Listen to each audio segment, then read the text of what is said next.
Hello, everyone, and welcome back to the Well Nerds podcast. This is episode 121. My name is Slater, and I'm here with Adam and Caitlin.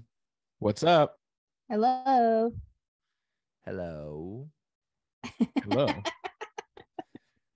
Oh, I don't know about you guys, but we saw some whales.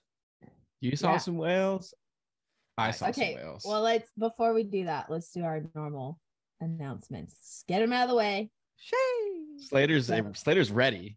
I'm not. Yeah. Caitlin saw the cool stuff. I'm going It's last. her ocean. We just go in it. That's very true. No, that's not Miss true. Poseidon.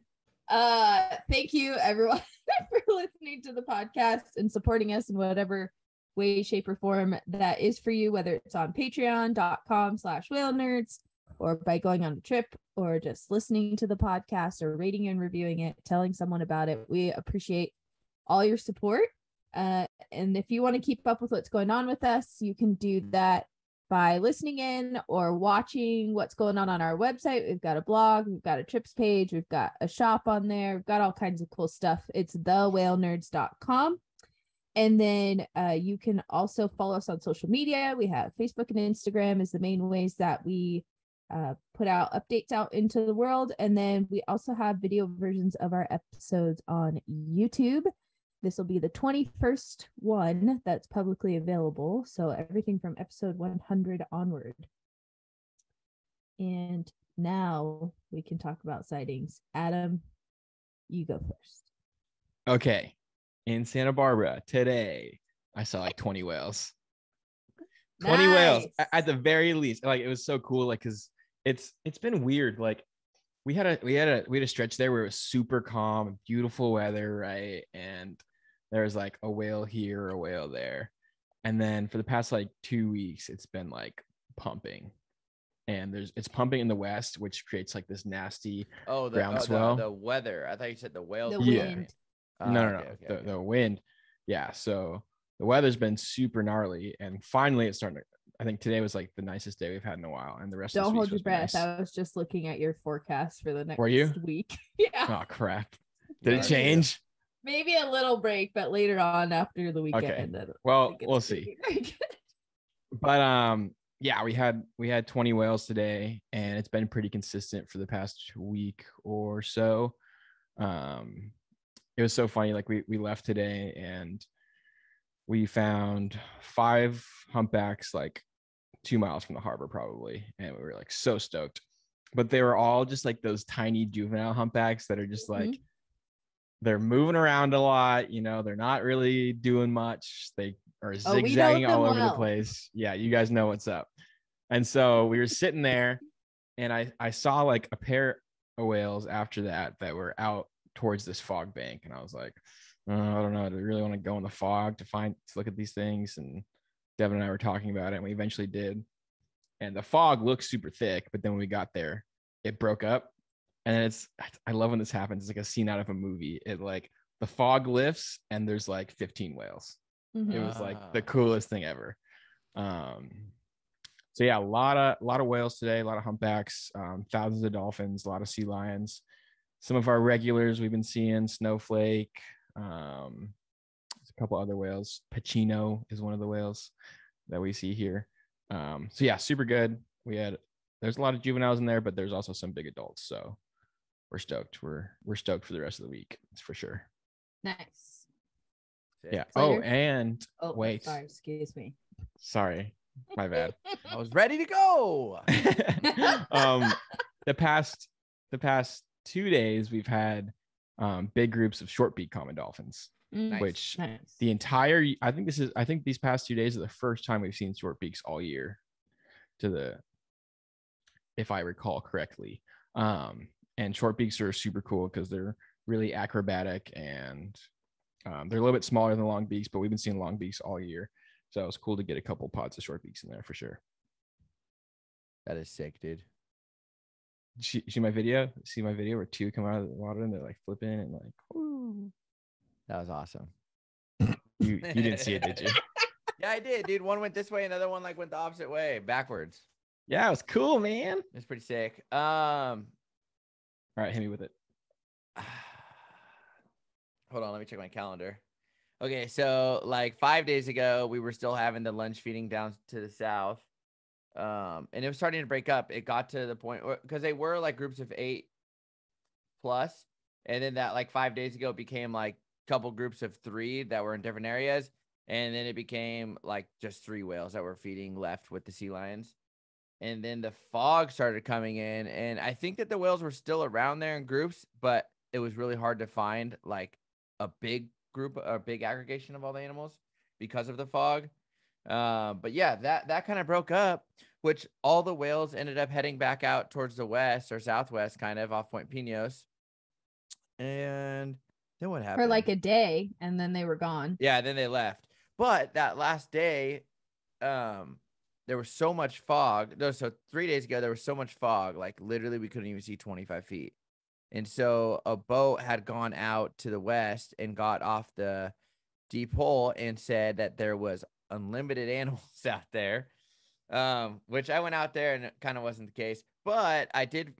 There was a few spread out humpback whales, and so I found this humpback whale, and it was headed towards another whale, and so it was getting pretty rough. And I was like, I'm going back in the bay. Like it was just not fun anymore. Like especially to follow one humpback whale, and the direction it was going was taking me further away from home. And so I was just like, all right, this is our last look. It fluked up, and then I saw a whale like maybe 300 yards away from it. And I called out on the radio. I was like, hey, to the sanctuary, I was like, there's one more whale up ahead. This whale looks like it's going towards that whale. And there's like some birds up there. I was like, but I'm out of here. So I pull off. And in my head, I saw that whale. And I said, I think that was a dorsal fin. But I was like, probably just a humpback fluking, weird angle. A lot of like, it was a lot of wind and like swell.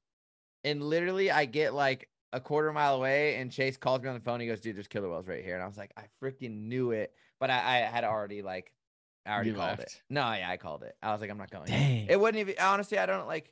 It would have been fun.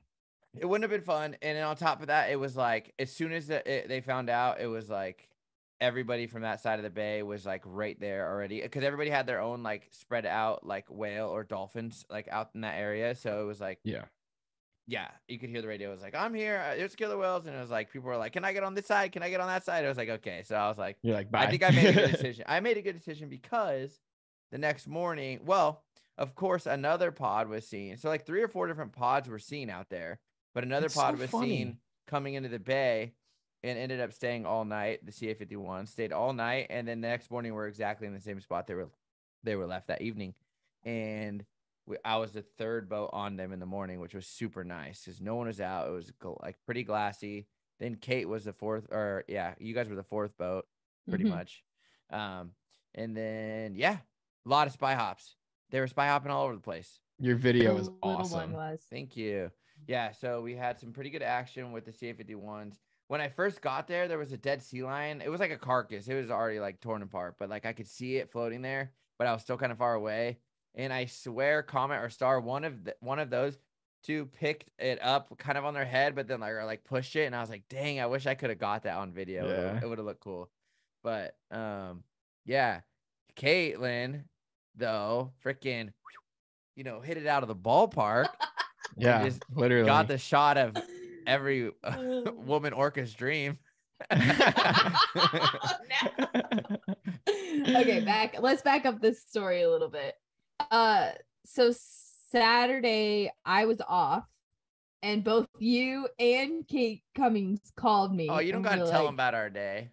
Well, she had the same thing as you. She thought she saw killer whales in Soquel, and then later that afternoon they were in front of Moss Landing, and she was like, why?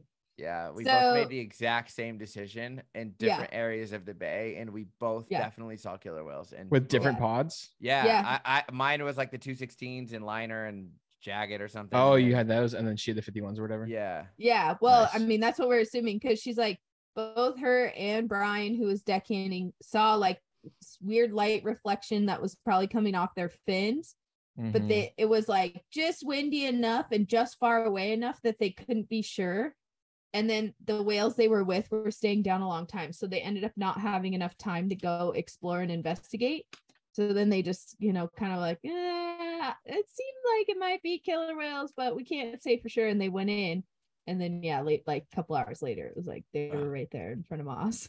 Isn't it crazy how they just go like months without being seen, and then all of a sudden August rolls around and there's a couple sightings? Well, Same thing last year. Well, we'll talk about that in a second. But Okay, anyway, so what happened was we got to the killer whales where Slater was in the morning, and we hung out with them for a little while. But then like all the Monterey boats came up too, because it was like in the middle of the bay. So everybody wanted to come look at them and could get there. And sightings have been tough too. So yeah, and there hasn't been a whole lot of humpbacks around. I mean, everybody was sharing like solo humpback whales that day. It was really? It was pretty slow, which is crazy. Also, it's August. You have to think, Caitlin, though, the reason why had they gone west, they might have found whales, but because the killer whales were in Monterey Bay, they had to, inside the canyon, they had to make the decision to go, or towards Moss, they had to make the for decision sure. to go I mean, I'm not knocking the method. Like that was the best I'm just show saying in town. I'm saying that there still could be more whales out there. It just that day, everybody chose to go there because obviously you would. You know what I mean? There's probably still more humpbacks offshore. Yeah, I mean, why would you gamble in rough weather when there's killer whales in the middle of the bay where it's not nearly as rough? No, exactly. So we were on them for like, I don't know, 30 or 40 minutes. And then we decided to peel off because it was just like a little too much going on. And we're like, yeah, we'll come back later. Like we have the luxury of coming back later. So we might as well leave and come back. So we went out, we looked at humpbacks, and then we came back in. And when we got back there was only a handful of boats there, and I think they were eating a second sea lion or something. They were eating something, and they were very stealthy with the takedown. Like no one really said they saw it. I heard Nick at one point say, there's a bunch of oil here and I smell blubber, but like no one saw any fanfare. So they finish eating. Orion and Star like left for 5 or 6 minutes, and like you could see him swimming like a couple 100 yards away. And then they came back to the kids that were all finishing the carcass. And then all of a sudden Orion breached. And like his penis was all the way out. Like, like all the way all out. the way out. It was like, whoa. And then he breached again. And it was still all the way out. And we were like, what the heck just happened? Like, he was hanging out with his mom, comes back to all his siblings, and then just lets it fly. And we were like, what's going on down there? And you guys had the best view because of the way he breached like with his belly towards us. Right. All the other boats got like the side view or like or the back. Yeah, like the sea wolf, it was like his back was totally to them until he was going down for the landing because he spun a little bit. And you could hear the naturalist. It's like, did you guys see that pink thing? And I grabbed my binoculars as soon as I heard them say that. And I was like, oh, there are small children on that boat, like real small children. I was like, the first thing I said on the mic was, thank goodness we don't have kids on board. Everybody kind of chuckled. And then I was like, and that's a boy whale. And everybody just lost it. That's awesome. It was crazy. That's an epic shot, dude. Like that makes up for the missed harbor porpoise shot.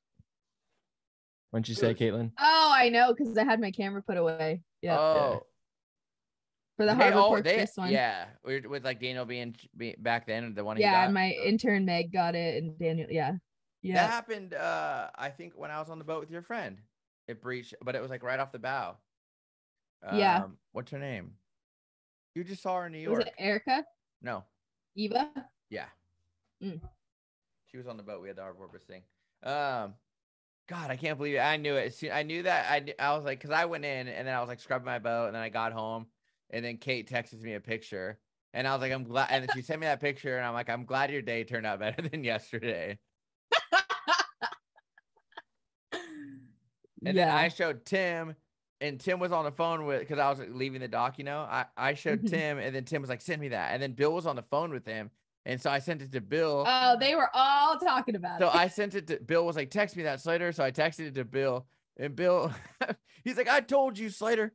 I knew they were here to mate. That's why all the pods are around. They're mating. He's like, with his own siblings and his mother. Yeah, no. But he's like, that's why all the pods are. So we'll get into that, I guess. But yeah. So anyways, the whole boat turned into a bunch of middle schoolers the whole rest of the day because, you know, they saw a giant penis and they couldn't contain themselves. And then in the afternoon, we caught up with them again, and they were booking it south. And where all the rest of them were too. Coming towards me. Yeah, we left. I mean, honestly, Adam, I would look for them over the next couple of days. They might end up down there. Well, it's like the same, like last year when we saw the 39As or whatever later, like whatever, 4 days later, they show up in Santa Barbara. So, yeah. So then we left them like off of like the beginning of this 17-mile drive-ish, Pacific Grove Gate, Asilomar area. And the other boats kept going south with them. And it was not very nice weather, but we did catch them in the afternoon. It was funny because as we were going home, our afternoon passengers, a few people kind of like were chatting just with me away from everybody else. And they were like, so what happened this morning on your trip? Because like all the passengers were like giggling about something, but then they said they couldn't tell us. And I was like, wow, they actually did a good job of not spoiling the trip for you guys. Yeah. And they were like, but what happened? And I explained it to them and they were like, holy moly. Oh, we saw that with the Rizzo's dolphin on our trip, remember? Oh, yeah. Juan got the video. He's going walking around telling everyone, you want to watch a porno? Yeah, look at the pee-pee. So if you are part of our Patreon, the photos are there in all their glory. If you want to see them. Oh, yeah. Oh, yeah. I put the first one's blurred, so it's not like that's funny. Totally in your face. But the whole sequence is in there. I've seen killer whale dongs before, but I don't think I've ever seen one like that, like full on. Yeah, there was no question about what you saw with that encounter. It's funny that they breach like that. Yeah. The only so I was telling... drag. Yeah. I was telling some of the passengers the only time I've ever seen a humpback whale on display like that was when he breached also. Yeah. Like gray whales don't whip it out for anybody. Too. Yeah. And then Kate said that too. She's like, that's also the only time I've ever seen a humpback do it is when it breached. But like gray whales and dolphins, they'll just whip it out for anybody. Yeah. I don't know. So yeah, the only other times I've seen mating and seen male killer whales with everything out is like they're belly to belly and rolling around and playing, and then like one of them goes belly up at the surface enough to like see what's happening. But you just you never know what you're gonna see out there. I know, man. That made my day to have them just 3 miles though from the harbor. Yeah, that was nice. And I was just like, man, if I have to go all the way out there where I got beat up yesterday, it's gonna be a sad day. I feel like the 51s do that a lot. It's like they're seen one day and the next day they're right in front of us. Yeah, they're pretty good about sticking around overnight usually. Yeah, at least here they are. Yeah. And then we did, what I will say is, despite the lack of humpbacks the last few days, we do have more of our like proper summer birds. So today I saw more pink-footed shearwaters today than I've seen combined all season. We had storm petrels, we had a few albatrosses, we had the usual suspects of gulls and sooty shearwaters and pelicans and stuff everywhere. But today offshore, I was like, oh, this is like more of the birds I was expecting to see this time of year. So are auklets winter? No, if there's a lot of krill, we'll have auklets all summer. I haven't seen a single rhinoceros auklet in a while. I think I've seen like 1 or 2 in the spring, and there haven't been really any since. And I think I saw some cassins one day, but I also thought I saw some merlets one day. So I don't know. Yeah. Dang. But it was nice to see the pink-footed shearwaters and the storm petrels today. That was for sure. Even JJ. I don't think. Oh, go ahead. Oh, you go. It's funny because on the radio I said it's so weird to me that like one pod goes by or like a bunch of random ones go by and then like CA51s are in there, and then it's like, who knows, more could keep coming too. Like there could be ones that are a day behind them. Yeah. So weird. I think like in what month was it? June and July, they were all off like the Oregon coast, right? Yeah. Like they was on the news all the time up there. Then later in July, everybody kept reporting them off the Farallones. Yep. So like I think they're nearby. Mm-hmm. They just weren't in Monterey. And then they saw them off Davenport in July a couple times off Scotts Creek. Then they went north again, probably. Yeah, and they never came into the bay the whole month. Think they miss us? I don't know. I mean, Orion sure did. Dude, they're so good, man. They are so chill. We were all able just to chill. Like literally, we were able to chill with the them. 51s. I feel like the 51s are always good. Yeah, they don't give a hoot about anything. Yeah, they really don't. Like if you bothered them, you really would have had to do something horrible. Like I don't even know what it would take because they're so tolerant. They just don't care. Cannonball on their head. And even then, I think they'd be like, "What did you do for?" And then they'd keep going back to what they'd be like, "Oh yeah," and then they'd cannonball back. Yeah. Yeah, they were spy hoppy too. Yeah, the little baby was a lot. The little baby breached a bunch, a lot of times. I got photos. Yeah, it's so funny because like the photos I got of it are like, if it was a big killer whale, it would be like this crazy breach shot. But it's like, but it's just this little. It's like basically a white-sided dolphin. Yeah, it is. It is. That little calf is still so little. I mean, it's very here's cute. what I'll say about Star. Her girls are tiny, and her boys are massive. Comet's 11 years old and she's still tiny. Yeah, so Star's small too, though. She's small. They kind of are pretty similar. Yeah, her oldest daughter is small. Oh, I think her oldest daughter is maybe a little bigger than her, but she's still pretty petite. Comet's very petite. It's Aurora, right? Yeah, Aurora's the oldest daughter. Dude, that's Aurora so cool. has 2 kids, 3 kids. She has 3 kids now, and one of Aurora's kids, her second one. Oh, maybe she has 2. No, because I don't think the first one survived. She's had 4 total. One didn't make it. Yeah, one didn't make it. Yeah. But A2 is called Andy, and Andy is a year younger than Comet, but she's like way bigger. Andy's the one that did the backflip for me.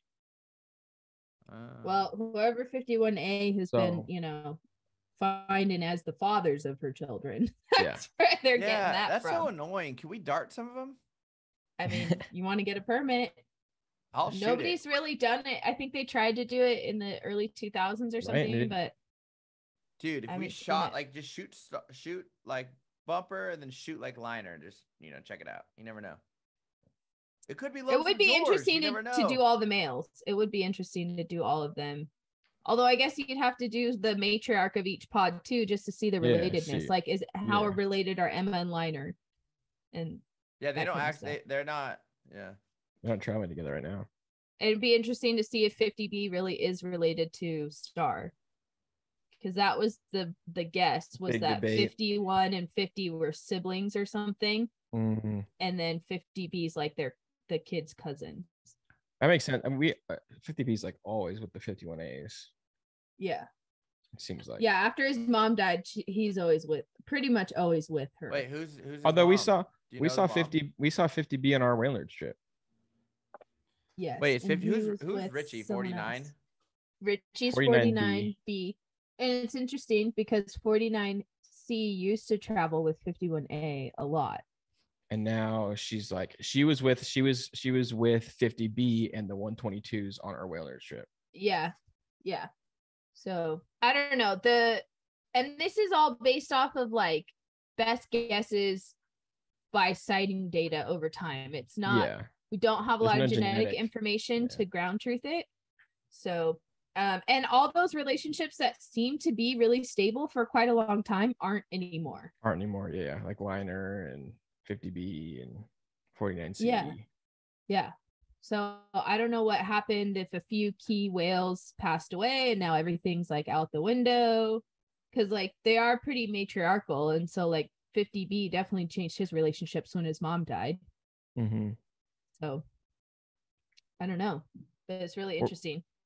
What were you guys saying about them showing up in August? Like, what do you think that is? Mating? No, it's just funny to hear like the fish, like Bill, like he's just like, my theory is that they're all coming down to have a big social event. Like, it's just, but we don't know. They could have all been together this whole time. They probably were, right? Up the coast somewhere. So it's like, probably. And again, just like any of them, how close do they need to be together? You know what I mean? Like Mhm.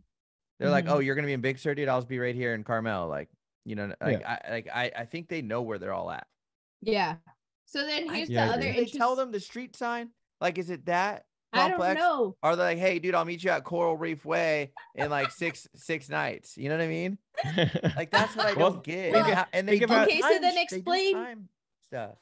explain this to me then, Slater. Okay. Frostbite was seen off the Farallones in July, right? With Jagged. Yep. Jagged was seen off of Point Pinos or whatever 2 days ago. on Saturday. And Frostbite and some of the other siblings were seen off British Columbia this week. Yeah. Super Yeah. cool. How did they negotiate that? Because they're like, bruh, can you watch my cousin? I gotta go, and this part of town is pretty rugged, so we don't want them coming down to the Big Sur coastline. And then Adam, refresh my memory. Is Frostbite Jagged's kid or is it one of the kids' kids? It's one of the kids' kids. Well, it's weird because Jagged is technically 216B, and then 216C, which would be Jagged's sister. Frosty or Frostbite is 216C1. Okay. So it's Jagged's sister's Yeah, I think Killer Whales kid. are Technically, but who knows? I mean, and we're saying a whole bunch of letters and numbers. Dude. yeah, exactly. We exactly. are. So what I remember about Jagged, like back when I first started working on the bay, is that she always had a huge family with her. Yeah, I it was didn't always really like know the 11 whales. relatedness. It was a lot of whales, and it was almost all females and juveniles, which I was Yep. like, this is wild. Yep. But yeah, now like that's crazy. They're over 1,000 miles apart from each other. Well, it's interesting too because I remember it must have been 2019. They were seen down in Newport because they always travel like whatever September, October. They're always seen like Newport and they hang around there, and they come back up. But in 2019, they were seen in Newport as like a whole group of 11 whales, and then we saw them October 5th in 2019, and we saw Jagged first, and it was just Jagged and one of her juveniles, and I was like, there has to be some other killer whales around here. That little albino one's somewhere around here.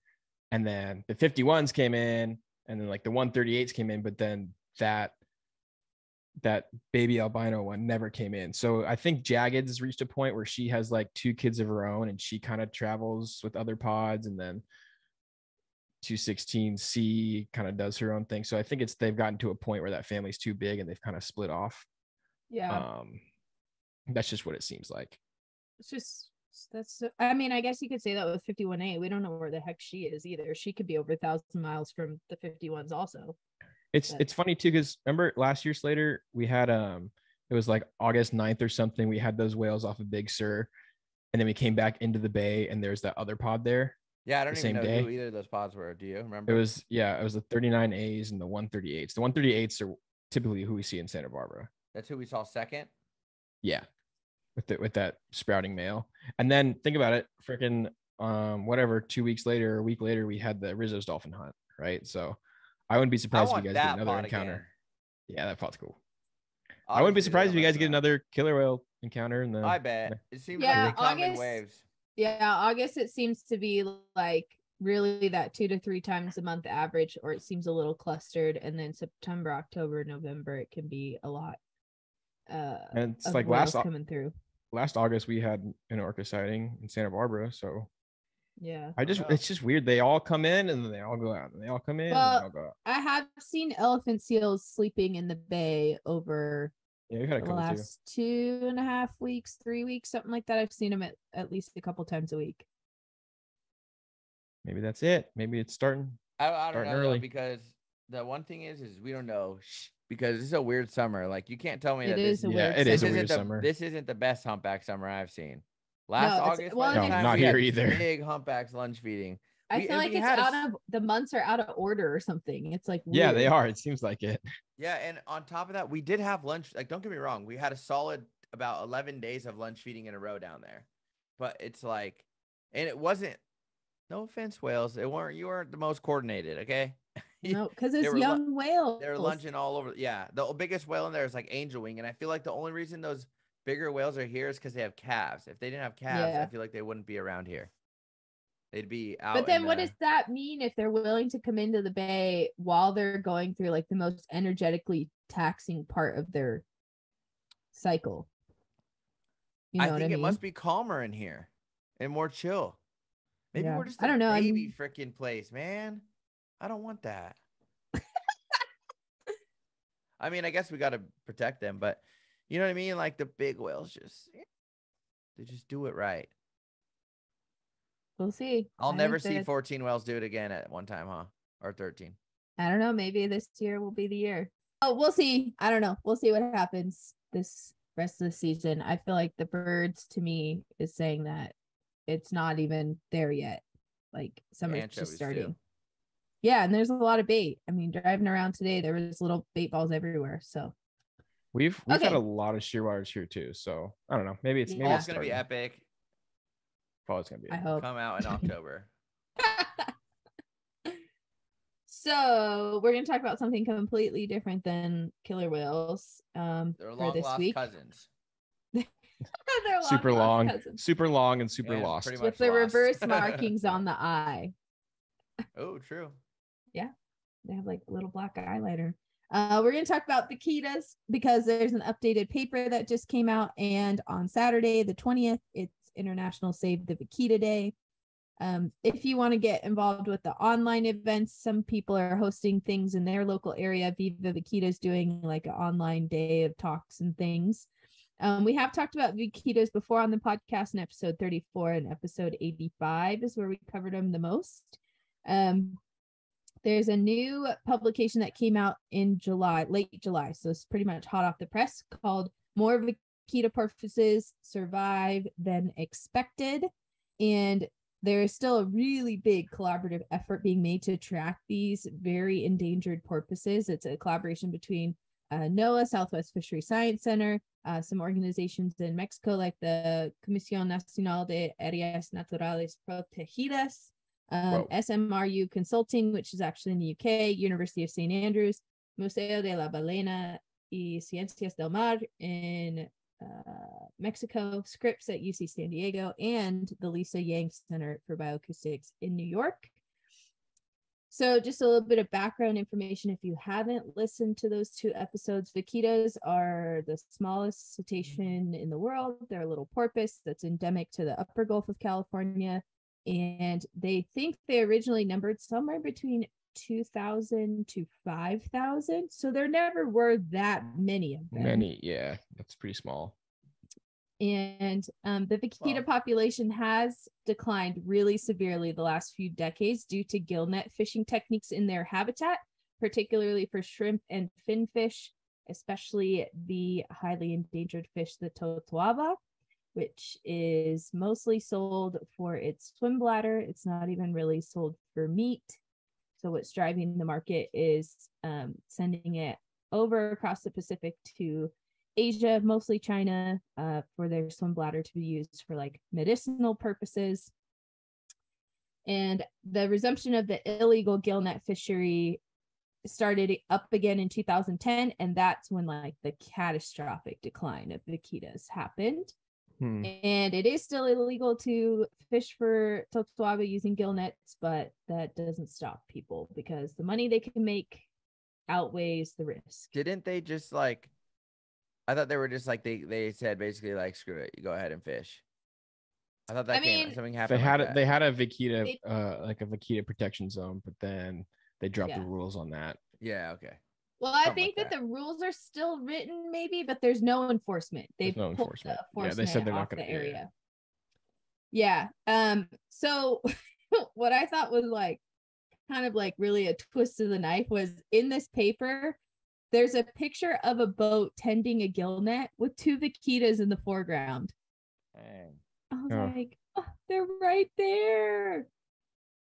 So the rate of decline that was estimated for vaquitas in 2017, 2018 was about 47% per year. And they thought there were less than 20 vaquitas in their 2018 estimate. And this was a combination of visual surveys and acoustic detections that they kind of like figured this out from. But the paper does reflect a little bit of adjusting of the population estimates after reviewing the data over time, especially the acoustic data, and trying to figure out how to actually estimate number of individuals from the detections. And then The paper also sort of remarks that surveys have become more and more difficult in recent years due to on-water threats from fishermen and cartels, and lack of funding and political willpower.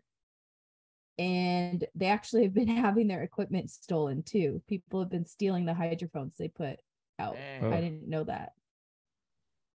So that's a bummer. But the current estimate for vaquitas as of the most recent survey is somewhere between 5 and 15 individuals, which is showing that the rate of decline that they previously observed is actually slowing down. Is that just because there's so few left? Like, it's I harder think it's hard. Yeah.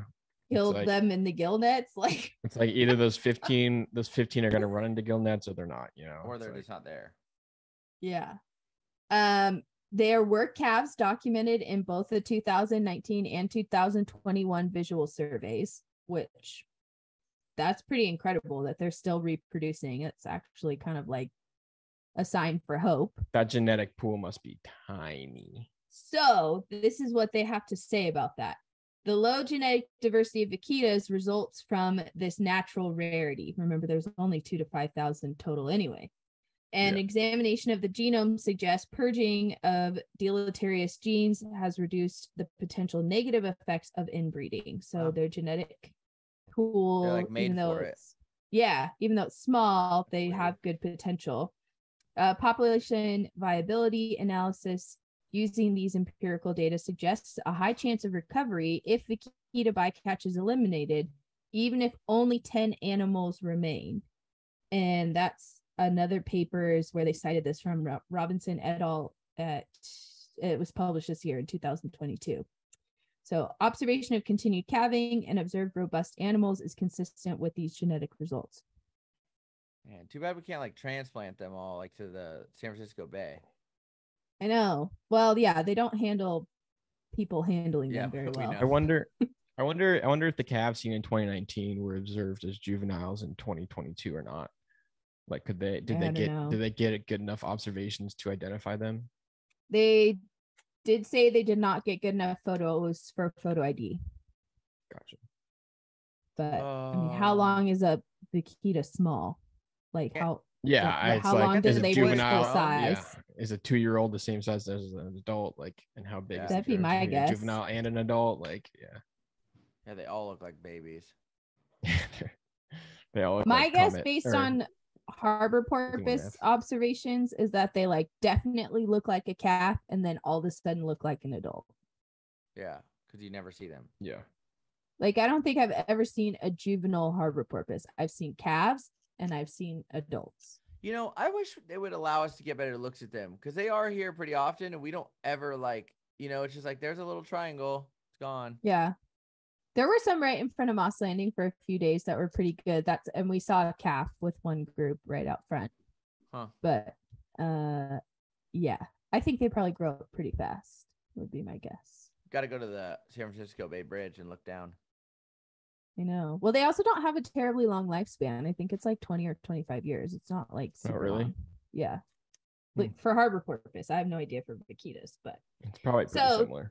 Despite our best efforts to just wipe them from eliminate the face of the vaquitas, earth, they're here and they're still having babies. So like, strong maybe we should just let them be. All right, here's my theory, or here's my thought. We should just like take like a 10-year break and chill, like just 10-year, like see what happens. Like, can you imagine how much? See what the oceans do. Yeah. See what, like, dude. I think that if we could like all make a pact, like, all right, just give it 10 years. Like, think about, we'll be like 40 and we're gonna be like, damn, look what's going on. Like, that would be so cool just to see what happens in 10 years. It's actually a really interesting thought process. Like I bet a lot could happen in 10 years if we didn't touch shit. Oh, I agree. 100%.